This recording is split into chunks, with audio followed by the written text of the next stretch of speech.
seen a business account, I think it's because you just don't realize that you're not seeing it. Anytime you get on Pinterest and you're scrolling and you see something with a link or it says like shop here or love this blouse, great, I'll take you to the blogger's Instagram page who has the link in their bio. Those are all business accounts. So if you ever wanted to add, for example, a listing or a picture of your listing or a picture of Cleveland that's close to your listing and want to take it back to your landing page so you can capture their information, you will need to have a business account. Okay, so how to do that is when you're logging in, just like Instagram, you can switch to a business account, and all of your, one thing that I feel is very important to mention is then all of your pins or all of your boards that you currently have will go public when you transfer to a business account. So if you want to clean up your Pinterest account first, I would highly recommend doing so because it will be public the second you go to a business page. I had all kinds of funny stuff like Halloween costumes, just funny stuff that my team leader at the time was like, oh, I don't think that relates to real estate, but I loved the Halloween costumes, which is just a little embarrassing. But anyway, so you'll want to clean up the boards or the pins you currently have before you go to a business account. And then once you set up a business account, just like how we talked about linking Instagram and Facebook, you can link your business page to your Facebook and your Instagram account, which is incredibly helpful when you want a cohesive and curated brand. So there's a couple different reasons why I always love using Pinterest. First, honestly, it's, people don't realize it, but statistically, Pinterest is like the #4 social media app used worldwide. So it's like right behind Instagram, right behind Facebook. People use it more often than they use Twitter. People use it more often than they use Snapchat, TikTok. It's kind of one of those just like universal apps that everyone can use, and people go there for various different things. So it's widely used, and you could have a huge, massive audience. And then the second reason I really like Pinterest is just because people can find you on accident, right? Where sometimes Facebook and Instagram, it kind of has to be intentional.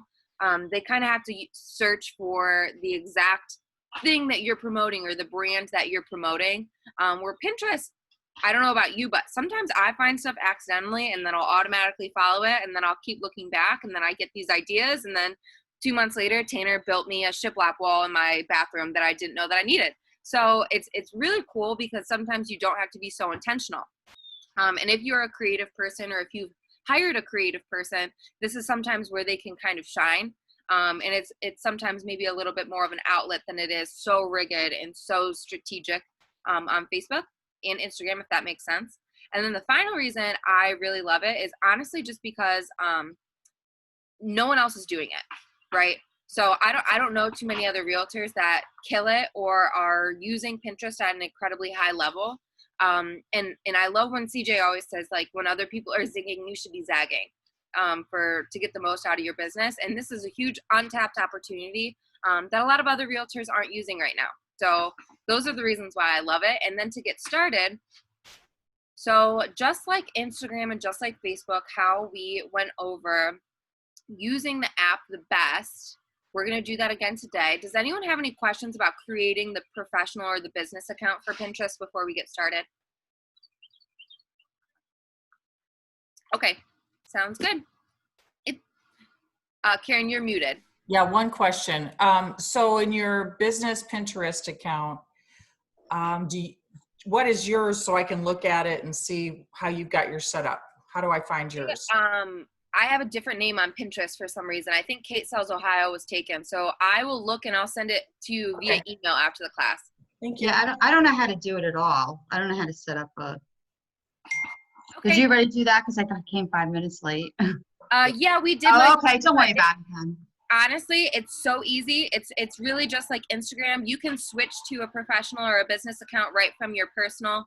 And when you're logging in for the first time, it'll give you that option. So if you're creating from scratch for anyone's team, It'll just give you the option straight away.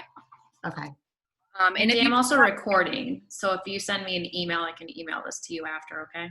Okay, thanks so much. Perfect. Awesome.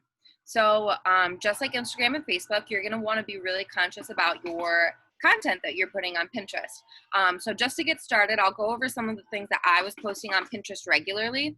And you guys can still hear me okay, right? Okay. I stepped outside, so I just want to make sure it's not too loud. Okay, so just like Instagram and Facebook, you're going to want to put content out that's really relevant to your brand and what you're trying to accomplish. So for my goal in Pinterest was attracting buyers. So a lot of the things I would create a board called first time home buying or home buying tips. And then another board would be moving from apartment to a house, how to live a minimalistic lifestyle, how to get the most space out of my current apartment, right? Because all of those people that would be seeing your pins or pinning your pins are potential people that you could be in contact with.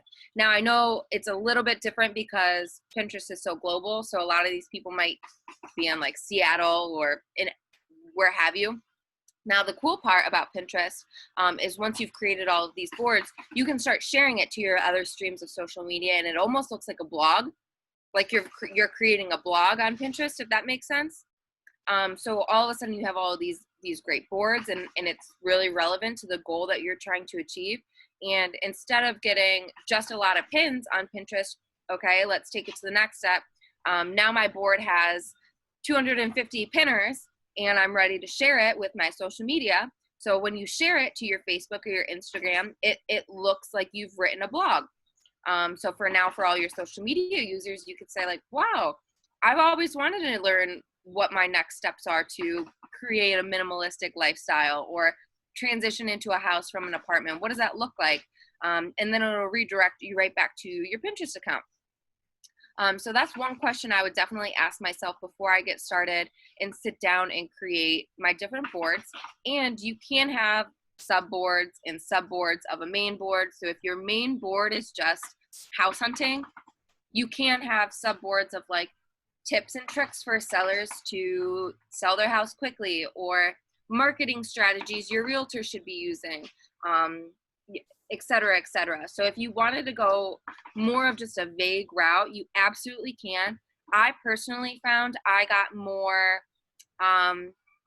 engagement, I guess, when I did not do something so vague and I just had a board specifically for buyers and then a board specifically for sellers, a board specifically for the aesthetics of the home or staging of a home or what your house should look like before you even have anyone inside it to stage it.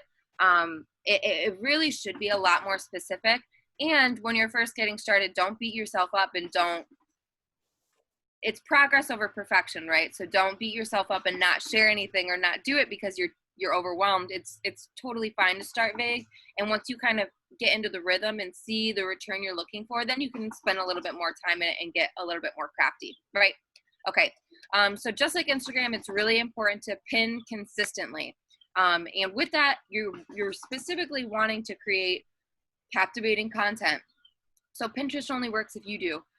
Just like anything else in life. So if you only get on Pinterest or Instagram or Facebook and use it one time a month, go ahead, Karen. Sorry, this is probably a really dumb question, but No. what does pin mean? Perfect. So it essentially means Sorry. post. That's okay. It essentially means post. So you'll have a board or a theme, and when you're adding content underneath the board, it's called like adding pins. It's just like the Pinterest creative little way of being different. But really what it is it's creating a post underneath your board. Okay, thanks. Yeah. And again, so consistency is definitely key. I've sat down and had a few one-on-ones around social media with a few agents in the office, and it's been really, really eye-opening to see kind of where the holes are in our social media strategies, if that makes any sense. And honestly, it's just consistency most of the time. And maybe curated content is number 2. And then number 3 is just not using it. So consistency is I would sit down just like at the beginning of the week when you're creating your Instagram or your Facebook content, I would add in 5 minutes for your Pinterest account. And the cool thing is it doesn't take more time because you can feed your other social media accounts from your Pinterest account. So it's just actually time blocking and creating amount of time to make sure what you're putting out into the world that week for your brand is what you want to be putting out in the world. It's kind of fun, right? It's like your brand. It's what you want your followers or your potential clients to see. And again, I would have a goal in mind. So like I said, when I was in production, I was predominantly a buyer's agent. I worked on a team. That was my role. So my goal always when I was posting was how to get more buyers. So just have a goal when you sit down and time block that time at the beginning of the week. And then next, you can use your, and I'm sorry, I took some notes based on what mine looked like. So I'm looking off screen for just a second. So I wanted to take a minute too to talk about, did we talk about planning ahead for like seasonal content in Instagram or Facebook? I don't think we talked about that. Or did we talk about it? I'll just touch base 2 minutes. And I talked about this with Logan, I think earlier this week too. So what's really easy with social media is to look ahead in the next coming months and say like this holiday is important to me, or this is something I want to highlight in my business, or I want to use this day to give back to my clients. It's so important to kind of look ahead, because the last thing you want to do with social media or your business is run up on a holiday and say, oh my gosh, I wanted to give pies away, or I wanted to give hand sanitizer away, and then scramble. Because it takes away from your lead generating time, it takes away from showing houses, and it takes away from administrative work, right? So taking the time to plan ahead, I did this per quarter. So what this upcoming quarter would look like is we did a client appreciation party in person on Labor Day, which is probably going to look different. So you're going to have to put your creative hats on this year if that's something that you regularly do.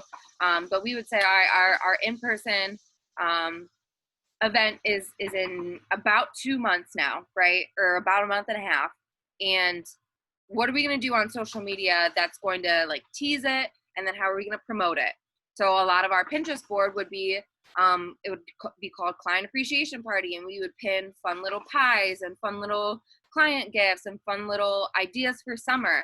And then when we would share them to our Instagram or our Facebook, we would say, you know, Kate Johnson, realtor at Keller Williams Elevate, has some exciting things coming up. Check out our Pinterest board. Like, what summer ideas speak most to you? And a lot of the times we would just get people commenting just because it's fun. And they would say, oh my God, I love those little pies, or I love the little hand sanitizers with the ribbons on it. And that would give us direction, like, great, that's what they liked, and that's what we're going to give away at the party. So we don't have to think more about it and give away something that people aren't going to use or going to like. So it's a huge opportunity to not only plan ahead, but also just get pushed in the direction that your current clients or your current followers already want you to be in. So there's like a lot of guesswork that gets taken out of it, if that makes sense. Okay, so glad we talked about seasonal posting. Okay, so then you're also going to want to, all right, use your board to connect with your pinners, or on Facebook or Instagram, it would be followers or friends. So on Pinterest, you can look at people who have regularly pinned your content or saved your post to their boards. And you can see people that message you. They send direct messages, just like Facebook and Instagram. And just like Instagram, you will get more engagement on Pinterest, and kind of the analytics of Pinterest will work more in your favor and get you in front of more pinners if you engage with them regularly. And what that looks like is sending them direct messages back. And if someone saves your pin, you can direct message them and say, so happy you found my pin useful. Here's some other things on my Pinterest board that I think that you might enjoy also. It's really about personal connection and engagement on your social media accounts in general, which I know is something that you guys already know how to do. The next thing that you can think about doing, this is, to be honest, something that I never did. I didn't want to adjust my social media budget, but if it's something that you want to do, it has been very successful. You can purchase like an SEO for your Pinterest account, which basically means if someone goes into Google and they type in first time home buying tips and tricks, you can essentially boost your Pinterest account. So it would be like the first thing that came up in a local search engine.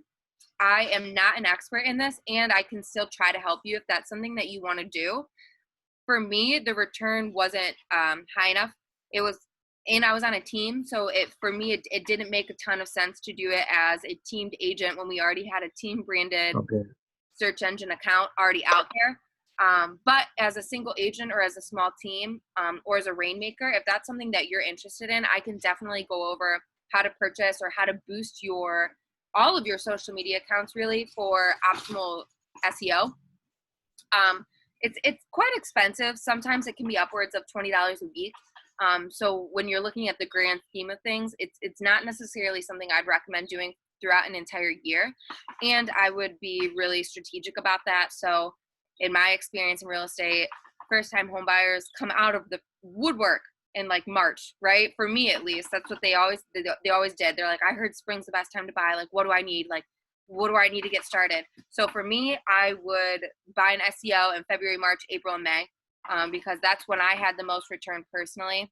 And it could be a younger buyer thing. That could just be something a younger buyer thinks of in their head, and that's why that connection was made. But I would buy my SEO for 4 months, and it would run about $350 to $400, and I would connect with maybe 50 to 60 leads. And I would say maybe 10 to 15 would actually turn into fruition. So that's totally up to you and your brand and your budget.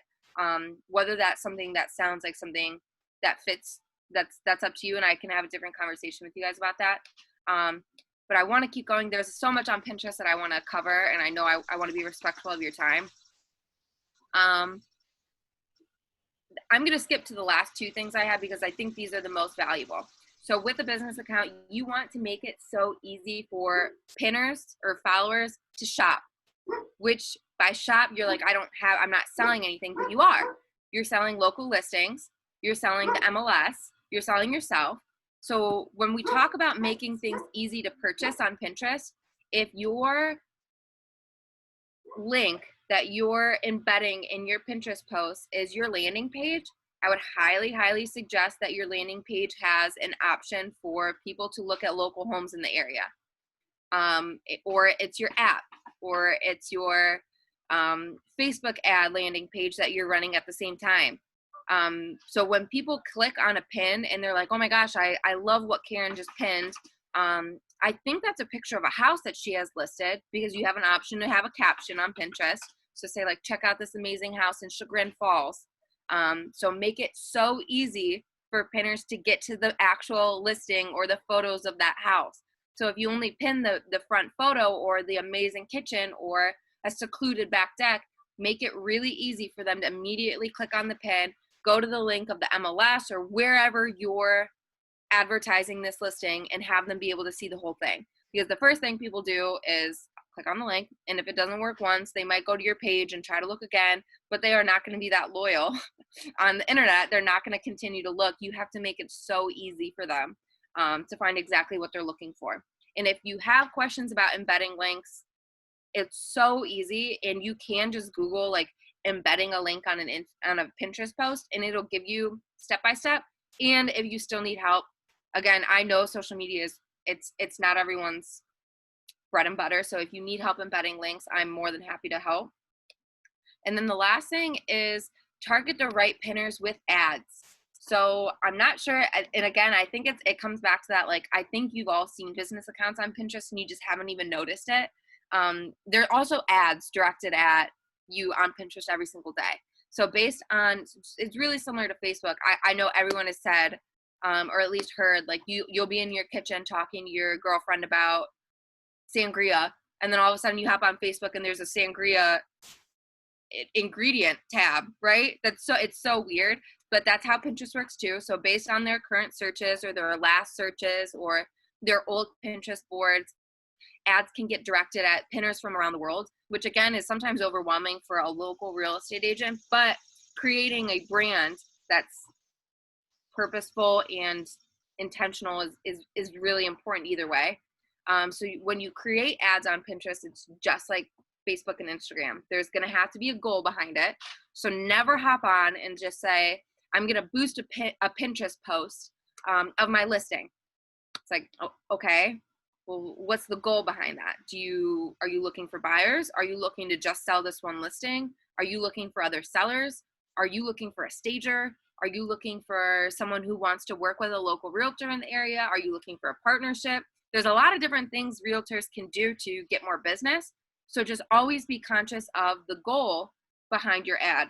And we talked about that for Instagram and Facebook too. You can't just throw an ad out there and spend $20 and hope it works, right? It's just not, unfortunately, it's not how it works. I wish it is. That would be way easier. But always have a goal in mind when you're posting an ad on Pinterest. I know there's a lot more I covered content-wise today, just because I felt like not a ton of people were using Pinterest for their business. And then I think one more thing I want to go over, and then I'll open up for question and answers, is I always highlight this, and I say this in every class, but you're going to want to create a content strategy that works for your business. And what I mean by that is when you sit down and say, this is the conversation I'd have to help a realtor understand what that means. It's like, Janice,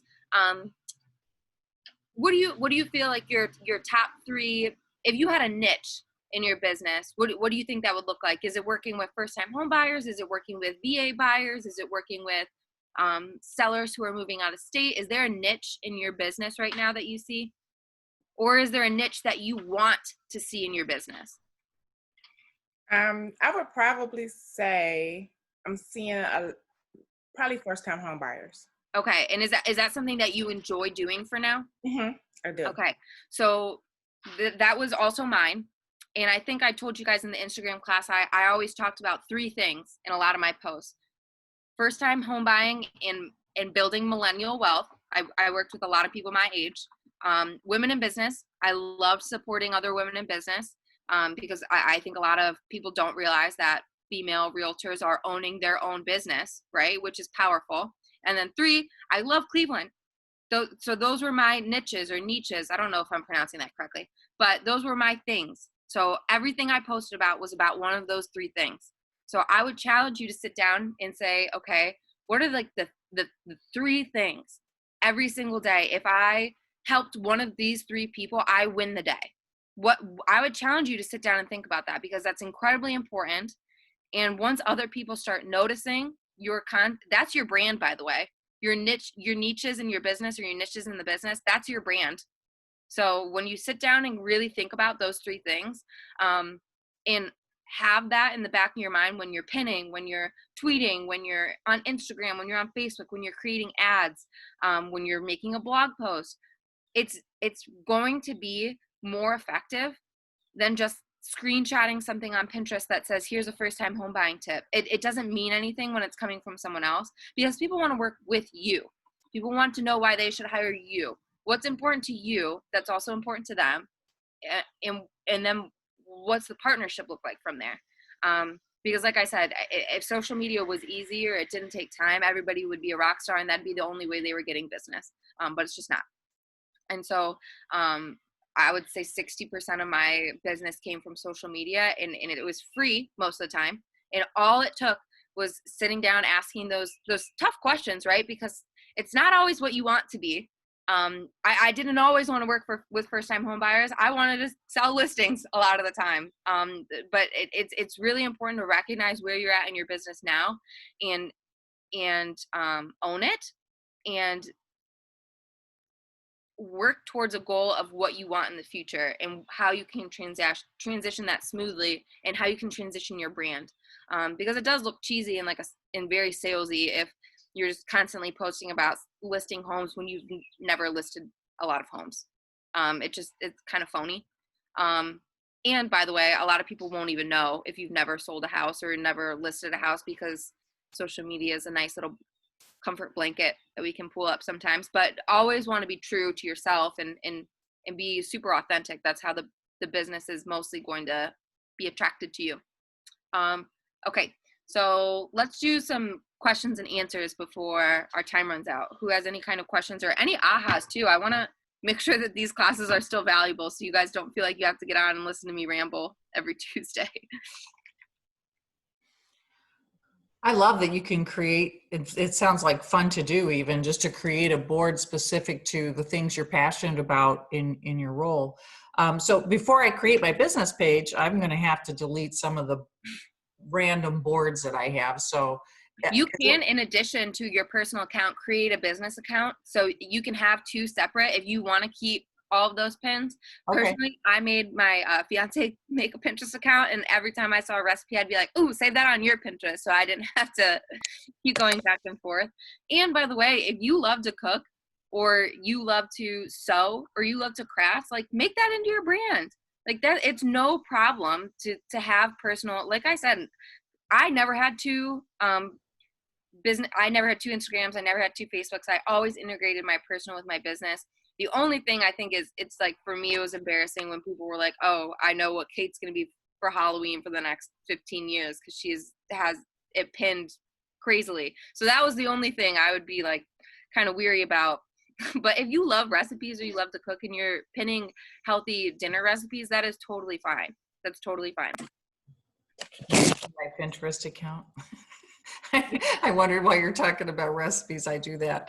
I do Oh, too. doesn't everybody? I have like a low carb board, a low sugar board. Do I ever make those things? No, I make the high carb, high sugar items, but I try. Oh, it's easy Kate, to I do. appreciate the class, Kate. I realize in listening to the Pinterest, believe me, I haven't been on much.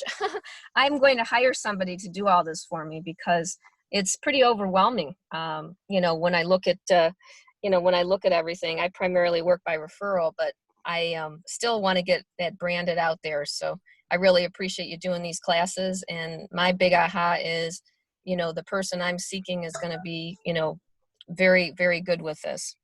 I love that, Melinda. And by the way, not everyone's passionate about social media. Not everyone's great at it. Not everyone understands how to convert social media into leads. So I think that that's powerful that you want to hire someone for that part of your business, because it's a hole in a lot of agents' businesses that I see. So I think that's fantastic. Thank you. Thanks for doing this. I have a question. I I think that we get a lot of information about all this stuff, but this is the first time, because I don't do Pinterest at all. So not that I'm lost, because I understand, I've heard it before, but I don't even know the first step to go on Pinterest and how to set anything up or how to do it. What, you know what I'm saying? So Yeah. I do Instagram, I do all the other social media, and I understand it, and I'm completely I do the ads, I do everything, but I once tried Pinterest, but I was totally overwhelmed. Could we have a class, a beginner's class, how Yeah. to do? And Mindy, I can even sit down with you one-on-one and we can spend just 15 minutes. I think probably a great first step for you is to start using it personally, so you can just get acquainted with the app and with the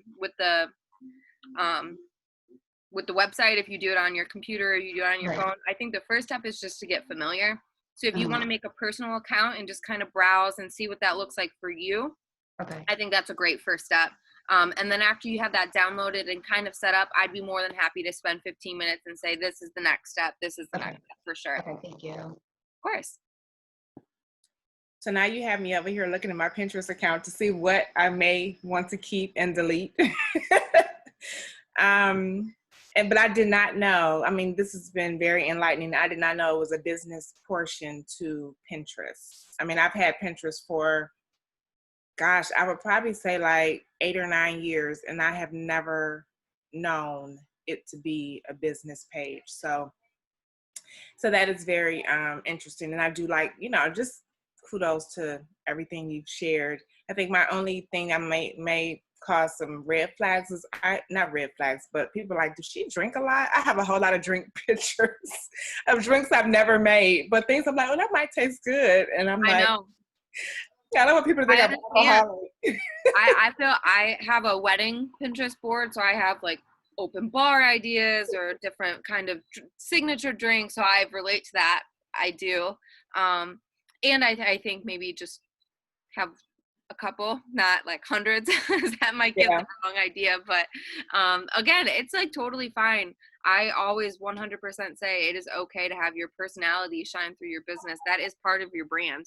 That's not, you can't hide it, right? Because they're Right. gonna meet you in person eventually. So I worked with so many people that would say on our buyer's consultation or our listing appointment, they would say like, I feel like I already know you, because I follow you and you share and you're so whatever, like and that's the goal. Because when I'm going into an appointment and I'm interviewing between someone like that they just heard about randomly or someone that they feel like they know, I feel better about that. I feel like, listen, we've already made a connection. You already know me. You've seen me do this. I'm consistent. I show up for you. And you can see that in all of my work. So that's why I loved it.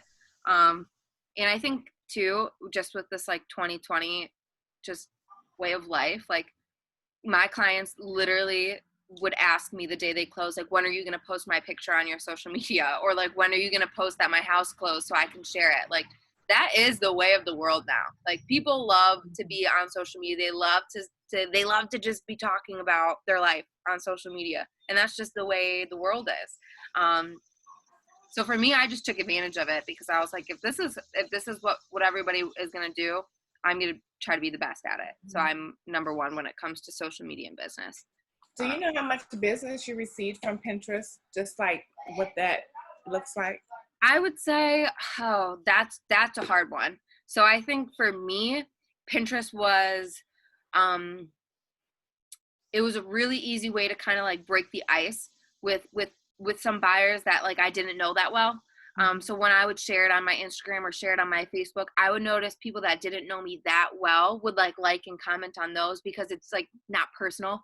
So they didn't feel like they were like, well, I don't really know Kate, so I can't like comment on her post about who's looking for this right now. But if she just shares like, which kitchen do you like better on Pinterest, A or B, like I feel more comfortable commenting and liking on this one. So for me, I felt like it was like a bridge gapper. I don't know, the words I'm using today are just not intelligent, but you know what I mean.